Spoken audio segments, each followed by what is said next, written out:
ശരിക്ക് സ്വലാത്ത് ചെല്ലുന്നവരാവണം. ഹബീബായ നബിതങ്ങൾക്ക് വലിയ ഇഷ്ടമാണ് സ്വലാത്ത് ചെല്ലുന്നവരെ. നബി സല്ലല്ലാഹു അലൈഹി വസല്ലമ തങ്ങൾക്ക് വലിയ ഇഷ്ടമാണ്. ഞാൻ പ്രഭാഷണത്തിന്റെ തുടക്കത്തിൽ ചൊല്ലി അല്ലാഹുമ്മ സ്വല്ലി അലാ മുഹമ്മദിൻ നബി അദദ മൻ സ്വല്ല അലൈഹി മിൻ ഖൽഖിക്.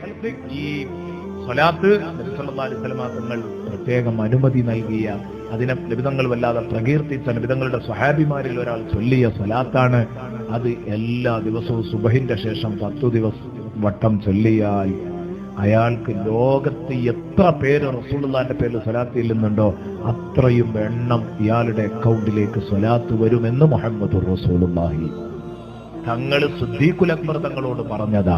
ദായിമാക്കണമെന്ന് പറഞ്ഞിരുന്നു ഒരു 10 തവണ അല്ലാഹുമ്മ സ്വല്ലി അലാ മുഹമ്മദിൻ നബി അദദ മൻ സ്വല്ല അലൈഹി മിൻ ഖൽഖിക്. അല്ലാഹുമ്മ സ്വല്ലി അലാ മുഹമ്മദിൻ നബി കമാ യൻബഗി ലനാ അൻ നുസല്ലി അലൈഹി.